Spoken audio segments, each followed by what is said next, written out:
Across the frozen forests and city ruins of World War II, a lone sniper could turn the tide of entire battles. The enemies never knew when the next shot would come, but the impact was undeniable. One bullet, one target, and sometimes that single shot could demoralize an entire enemy unit, eliminate a commanding officer, or shift the momentum of a siege that had lasted for months. This is not the story of fictional heroics or Hollywood dramatization. This is the documented account of one of the deadliest snipers in military history, a soldier whose confirmed kill count exceeded 300 enemy combatants. A marksman whose presence on the battlefield was so effective that the opposing forces actively hunted for this individual, dedicating resources and counter-sniper teams specifically to eliminate this single threat. This story is based entirely on documented historical records. It is not fiction. Every battle mentioned, every statistic cited, every tactical decision described comes from military archives, official citations, and verified historical documentation from World War II. Where uncertainty exists in the historical record, we will clearly state it. Before we begin, if you want more real World War II history stories that actually happened, battles that shaped our world, and individuals whose actions changed the course of human events, please like this video and subscribe to the channel. Your support helps us continue bringing you authentic historical content without sensationalism or fiction. Now, let's examine the documented record of the sniper who changed battlefronts. Her name was Lyudmila Mikhailovna Pavlichenko. Born in 1,916 inches, what is now Ukraine, she became one of the Soviet Union's most effective snipers during the Great Patriotic War, what the West knows as World War II's Eastern Front. Her documented military record shows 309 confirmed kills between 1,941 and 1,944, making her the most successful female sniper in recorded military history. When Nazi Germany launched Operation Barbarossa on the 22nd of June 1941, invading the Soviet Union with over 3 million troops, Pavlichenko was a 25-year-old history student at Kiev University. She had completed sniper training through a Soviet program that trained civilian marksmen, and when the invasion began, she volunteered for the Red Army. Unlike many nations at the time, the Soviet military accepted women into combat roles, though they still represented a small fraction of frontline soldiers. Pavlichenko was assigned to the 25th Rifle Division as a sniper. Her role was straightforward but brutal. Eliminate high-value enemy targets from concealed positions, disrupt German command structures, and create psychological pressure on advancing forces. The Eastern Front was the largest and bloodiest theater of World War II. Between 1,941 and 1,945, an estimated 27 million Soviet citizens died, including approximately 8.7 million military personnel. The battles Pavlichenko participated in were not distant skirmishes, they were desperate defensive operations where the survival of entire cities hung in the balance. Her first two deployments were to two of the most critical defensive battles of the early war: the Siege of Odessa and the Siege of Sevastopol. Both were Black Sea port cities of immense strategic importance. Both sieges lasted for months. Both involved house-to-house fighting, artillery bombardments that reduced entire neighborhoods to rubble, and conditions that tested human endurance to its absolute limit. Pavlichenko arrived at these battlefronts not as a novice, but as a trained marksman with a specific mission. And according to Soviet military records, she executed that mission with documented lethality that few snipers in history have matched. What made Lyudmila Pavlichenko effective as a sniper? Military historians and ballistic experts who have analyzed her service record point to several documented factors. First, marksmanship. Pavlichenko had trained extensively before the war began. Soviet sniper schools emphasized precision shooting at various ranges, often under simulated combat conditions. Students fired thousands of practice rounds to develop muscle memory and consistent shooting form. Pavlichenko's documented accuracy rate in combat situations was exceptionally high, even accounting for the challenges of battlefield conditions, moving targets, poor visibility, extreme weather, and the constant threat of counterfire. Second, patience and discipline. Sniper operations require hours, sometimes entire days, of remaining motionless in a concealed position. Historical accounts from fellow soldiers describe Pavlichenko's ability to remain in position for extended periods in freezing temperatures, often lying in snow or mud, waiting for the single moment when a high-value target would present itself. This level of mental discipline separated effective snipers from those who compromised their positions through movement or impatience. Third, tactical intelligence. Pavlichenko understood terrain and battlefield dynamics. She selected positions that offered both clear sightlines to enemy positions and adequate cover for herself. She studied German tactical patterns when officers typically inspected positions, where artillery observers set up, which routes supply lines followed. This knowledge allowed her to anticipate target locations rather than simply reacting to targets of opportunity. Fourth, camouflage and concealment. Soviet snipers were trained in the use of natural materials and specialized equipment to blend into their surroundings. Pavlichenko operated in diverse environments: urban ruins in Sevastopol, forested areas near Odessa, and open defensive positions along the front lines. Each required different concealment techniques, and documented accounts suggest she adapted her methods effectively to each environment. The result of these combined skills was a combat record that placed her among the most lethal snipers of World War II. Only a handful of snipers from any nation achieved confirmed kill counts exceeding 300. Pavlichenko's documented total of 309 confirmed kills represents approximately one successful engagement every 3 to 4 days over her 2 years of active sniper service. This consistency under combat conditions is what military analysts consider remarkable.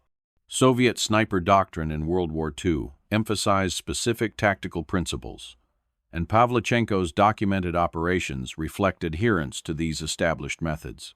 Snipers typically operated from one of several position types. In urban environments like Sevastopol, this meant using destroyed buildings, positioning in upper floors of damaged structures where rubble provided natural concealment while offering sightlines to enemy positions. Soviet training emphasized avoiding obvious sniper positions, rooftop edges, windows directly facing enemy lines, or isolated structures that would draw artillery fire. In forested or open terrain, snipers created concealed positions using vegetation, earthworks, or existing terrain features like ditches and craters. Pavlichenko's recorded operations included positions in both urban ruins and natural terrain, suggesting she was proficient in multiple concealment techniques. The key to effective concealment was minimizing any signature that could give away a position. This included visual signatures like movement or unnatural shapes, but also factors like muzzle flash suppression and sound management. Soviet snipers often waited until ambient battle noise, artillery fire, or small arms exchanges masked the sound of their shots. Not every enemy soldier was a priority target. Soviet sniper doctrine emphasized eliminating high-value targets that would have maximum tactical impact. The priority hierarchy typically included enemy officers, artillery observers, machine gun crews, and enemy snipers. Officers were valuable targets because their elimination disrupted command and control. A German platoon or company commander's death could delay operations, create confusion about orders, and require reorganization at a critical moment. Historical records indicate that Pavlichenko specifically targeted officers when possible, identified by their different uniforms, behaviors, or positions relative to other troops. Artillery observers were another high-priority category. These individuals directed artillery fire onto Soviet positions, and their elimination could reduce the accuracy and effectiveness of enemy bombardments. Machine gun crews, similarly, represented concentrated firepower that could pin down Soviet infantry advances. Eliminating the gunner could temporarily neutralize that position.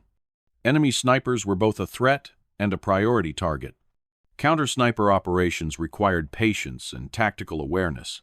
Identifying the location of an enemy sniper without exposing oneself required careful observation of muzzle flashes, movement patterns, or analyzing the trajectories of enemy shots. Timing and patience. Historical accounts from Soviet military archives describe sniper operations that lasted hours without a single shot fired. This patience was tactical, not hesitancy. Firing revealed a position. Once a sniper fired, counter-sniper teams, artillery, or infantry assaults could target that location. Therefore, each shot had to count.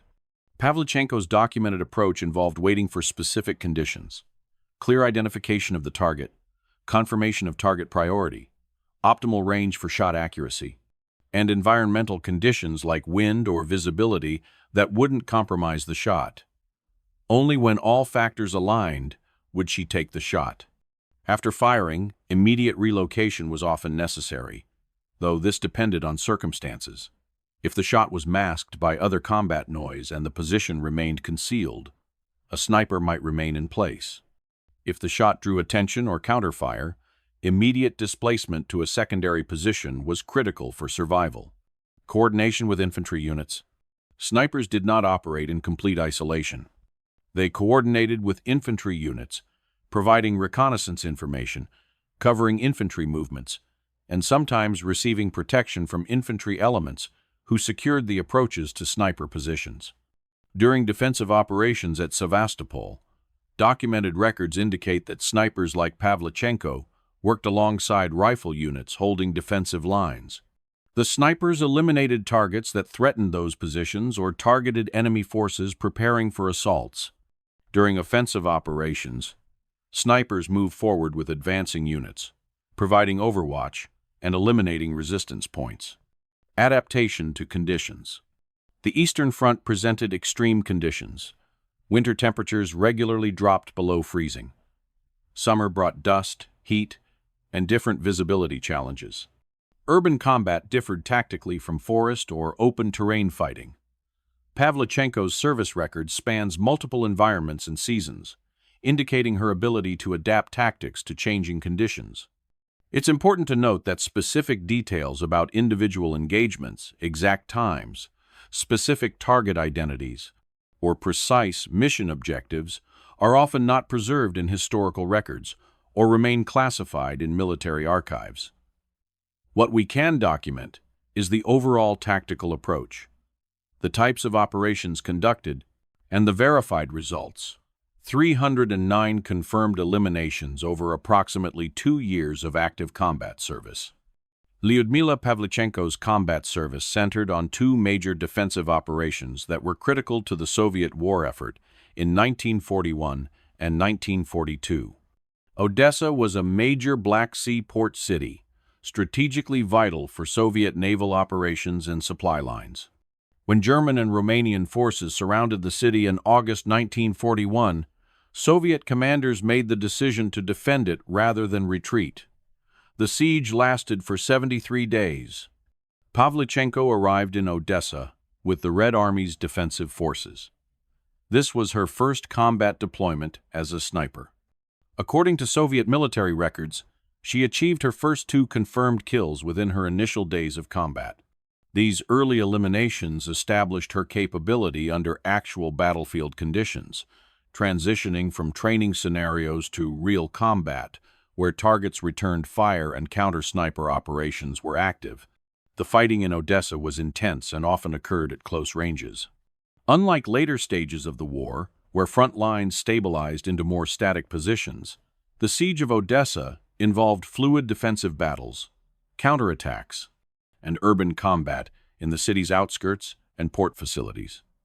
Snipers operated from damaged buildings, port structures, and defensive fortifications, engaging enemy forces attempting to advance into the city.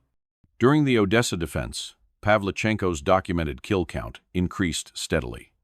Historical records indicate she eliminated approximately 187 enemy combatants during this siege. These included officers, soldiers, and according to some accounts, other enemy snipers, though specific details about individual engagements from this period are limited in available records. The tactical impact of sniper operations during siege warfare is significant. Enemy forces advancing across open ground toward defensive positions make predictable targets. Officers moving between units to coordinate attacks expose themselves. Artillery observers need sightlines to direct fire, making them vulnerable to counter-sniper operations. Pavlichenko's documented eliminations during Odessa contributed to the overall defensive effort that held the city for over 2 months against numerically superior forces. When Soviet commanders decided to evacuate Odessa in October 1941 to reinforce other critical positions, Pavlichenko was among the forces evacuated by sea to Sevastopol, another Black Sea port that would become the site of an even more desperate defensive battle. Sevastopol was home to the Soviet Black Sea Fleet and represented one of the most strategically important positions in the entire southern theater. German forces, recognizing its importance, committed substantial resources to capturing the city. What followed was one of the longest and bloodiest sieges of World War II, lasting 250 days. The siege involved massive artillery bombardments. German forces deployed some of the largest artillery pieces ever constructed specifically for this siege, including the massive 800 mm Gustav gun. The city was subjected to constant bombardment that reduced much of it to rubble. This created both challenges and opportunities for sniper operations. The destroyed urban landscape offered countless concealment positions, but also created extremely dangerous conditions with collapsed buildings, artillery strikes, and intense close-quarters combat. Pavlichenko continued her sniper operations throughout the Sevastopol siege. The historical record shows her confirmed kill count rising to its final total of 309 during this period. This means she achieved approximately 122 additional confirmed eliminations during the Sevastopol defense. The conditions in Sevastopol were among the most extreme of any battle on the Eastern Front. Food shortages, constant bombardment, winter cold, and the knowledge that the city was surrounded created immense psychological pressure. Yet sniper operations continued throughout the siege. Soviet snipers targeted German artillery observers to reduce the accuracy of bombardments, eliminated officers to disrupt assault preparations, and engaged enemy forces attempting to advance through the ruined city. One documented aspect of Pavlichenko's service at Sevastopol was her targeting of enemy snipers. German forces also deployed skilled snipers to Sevastopol, and counter-sniper duels occurred throughout the siege. Historical accounts mention that Pavlichenko successfully eliminated enemy snipers, though the exact number classified specifically as enemy snipers versus other targets varies in different sources. Some accounts suggest she eliminated 36 enemy snipers during her service, but this specific figure cannot be definitively confirmed from all available records. Wound and evacuation. In June 1942, approximately 1 month before Sevastopol finally fell to German forces, Pavlichenko was wounded by mortar shell fragments during a bombardment. The injury was serious enough to end her frontline combat service. She was evacuated from Sevastopol by submarine, one of the last evacuations before the city's fall. This wound marked the end of her active sniper operations. Her combat service lasted approximately 1 year, from the summer of 1941 to the summer of 1942. In that time, she achieved the documented total of 309 confirmed eliminations. Impact on battle outcomes. Quantifying the tactical impact of a single sniper is challenging, but military analysts note several effects. First, the elimination of 309 enemy combatants, particularly officers and specialists, represents a significant attrition of enemy combat capability. Second, the psychological effect of sniper operations. The knowledge that moving carelessly could result in sudden death affects enemy morale and slows offensive operations. Third, the specific targeting of officers disrupts command and control, delays decision-making, and can cause attacks to falter at critical moments. While Pavlichenko's contributions were individual, they were part of a larger Soviet sniper program that deployed thousands of trained marksmen throughout the Eastern Front. The cumulative effect of this program was a recognized element of Soviet defensive and offensive tactics throughout the war. Sniper operations were among the most dangerous roles in World War II combat. The risks Pavlichenko faced were constant and varied. The most immediate threat to any sniper was enemy counter-sniper teams. German forces deployed their own skilled marksmen specifically to hunt Soviet snipers. These operations involved careful observation of Soviet lines, looking for muzzle flashes, movement, or any signature that might reveal a sniper's position. Once identified, a position could be targeted by enemy snipers, machine guns, or artillery. Historical accounts indicate that Pavlichenko engaged in multiple counter-sniper duels. These were exercises in extreme patience and tactical awareness. Both snipers were attempting to locate the other without revealing their own position. The first to make a mistake, an ill-timed movement, a poorly concealed position, a shot that revealed location, would likely not survive the engagement.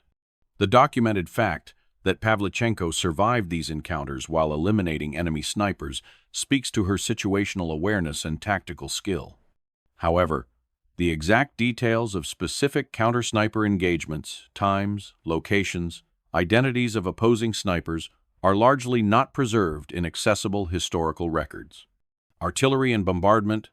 Perhaps the greatest random danger was artillery fire.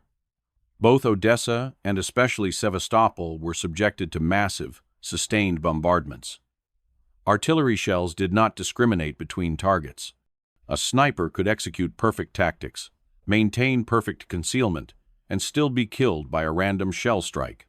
Pavlichenko's eventual wounding came from mortar fragments, a type of indirect fire that was particularly dangerous in urban combat. Mortars could be fired from behind cover to arc shells into defensive positions, and their fragmentation patterns made them lethal even when they didn't score direct hits. The fact that this wound came in June 1942, after nearly a year of combat operations, indicates that Pavlichenko survived countless close calls. The Sevastopol siege involved some of the most intense artillery bombardments of any battle in World War II. Simply surviving day-to-day in that environment required a combination of tactical awareness, luck, and the ability to recognize when a position was about to be targeted. Environmental dangers. The Eastern Front's weather extremes created additional hazards. Winter temperatures could cause frostbite and hypothermia during extended periods in exposed positions. Snipers lying in snow for hours faced real risks of cold weather injuries. Historical accounts describe Soviet soldiers suffering frostbite and other cold-related casualties throughout the winter campaigns. Summer brought different challenges: heat exhaustion, dehydration, and reduced water availability during sieges. The physical demands of maintaining sniper positions in extreme heat while wearing military equipment were substantial. Close combat situations. While snipers typically engaged at distance, siege warfare sometimes collapsed into close-quarters combat. When enemy forces breached defensive lines, or during Soviet counterattacks, snipers could find themselves in direct infantry combat situations. Pavlichenko, like all Soviet soldiers, carried standard infantry weapons in addition to her sniper rifle and would have been expected to fight in close-quarters situations when necessary. Documented near-death encounters. Some historical accounts mention specific incidents where Pavlichenko narrowly avoided death. One often cited account describes a situation where she remained in position as enemy forces advanced close to her location, requiring absolute stillness to avoid detection. Another describes an engagement where an enemy sniper's bullet struck near her position. However, it's important to note that many such accounts come from later interviews and memoirs, and specific details like exact dates, times, or locations are often uncertain or not independently verified through military records. What is certain is that surviving 365 days of active combat operations in two of the bloodiest sieges of World War II operations that resulted in hundreds of thousands of casualties required constant vigilance and the ability to assess and manage continuous, life-threatening risks. The ultimate evidence of these risks is the wound that ended her combat service. Despite all her skill and experience, The random violence of battlefield bombardment eventually caught up with her, as it did with millions of other soldiers on the Eastern Front. After her evacuation from Sevastopol and recovery from her wounds, Pavlichenko's role in the war effort shifted dramatically. The Soviet government recognized both her combat achievements and her potential value in other capacities. Pavlichenko received several of the Soviet Union's highest military decorations. She was awarded the Order of Lenin twice, one of the most prestigious Soviet honors. Most significantly, she received the title Hero of the Soviet Union, the highest distinction the Soviet government could bestow. This was awarded on the 25th of October 1943, in recognition of her combat service and documented achievements. These honors were not merely symbolic. The Hero of the Soviet Union title came with specific privileges and state recognition. During wartime, such decorations also served important propaganda purposes, showcasing Soviet military effectiveness and the role of women in the defense of the homeland.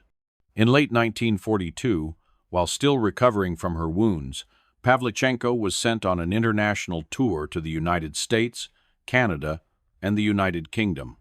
The purpose was to rally support for the Soviet war effort and encourage the opening of a second front in Western Europe to relieve pressure on Soviet forces fighting Germany. This tour was significant. Pavlichenko became the first Soviet citizen to be received at the White House by President Franklin D. Roosevelt. She spoke at numerous rallies, met with political leaders, and gave interviews to Western media. Her message was consistent: emphasize the scale of Soviet losses, the intensity of the fighting on the Eastern Front, and the need for Allied action to open additional fronts against Germany. In the United States, she spoke to audiences about the realities of combat on the Eastern Front. Historical records show she gave speeches at rallies and universities, including the International Student Assembly. Her direct, factual descriptions of warfare contrasted sharply with what many Western audiences expected from a female soldier, and contemporary accounts suggest she made a significant impression. Post-war career. After the war ended in 1945, Pavlichenko completed her university education, earning a degree in history. She worked in various capacities supporting Soviet veterans and remained a public figure in the Soviet Union until her death in 1974 at age 58. Her legacy extends beyond her individual combat record. She became a symbol of Soviet resistance during the war and represented the significant role women played in the Soviet military effort. Historical estimates suggest approximately 800,000 Soviet women served in military roles during World War II, including combat positions. Pavlichenko's documented success as a sniper demonstrated the effectiveness of women in combat roles, challenging prevailing assumptions in many militaries of that era. The documented record of Lyudmila Pavlichenko represents one of the most effective individual combat performances in World War II history. 309 confirmed eliminations, 2 of the most brutal sieges of the Eastern Front, 1 year of continuous combat operations under conditions that broke countless soldiers. These are not exaggerated numbers or fictional accounts. These statistics come from Soviet military records, verified through the military award system that required documentation for decorations like Hero of the Soviet Union. Every confirmed kill in the Soviet sniper system required verification, typically by an officer, another soldier, or through documented observation. The confirmed kill system existed specifically to prevent inflation of combat records. What made Pavlichenko's achievement significant was not just the number, but the tactical impact. Each elimination of an officer disrupted enemy command. Each artillery observer eliminated reduced the effectiveness of bombardments on Soviet positions. Each enemy sniper eliminated protected other Soviet soldiers. The cumulative effect of her operations contributed to defensive efforts that held Odessa for 73 days and Sevastopol for 250 days against numerically superior enemy forces. Her story is also significant for what it represents about the Eastern Front itself. This was the largest and deadliest theater of World War II. An estimated 27 million Soviet citizens died.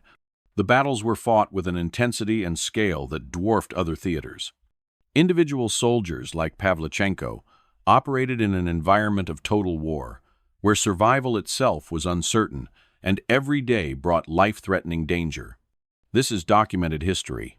This is not fiction. The battles happened. The casualties are recorded. The sieges are documented. And one sniper's contribution to those battles has been verified and recognized by military historians across multiple nations.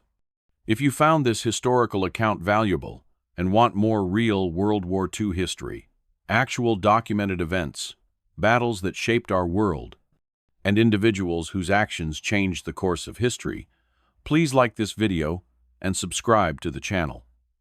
Your support allows us to continue researching and presenting authentic historical content. Thank you for watching. Remember the real history.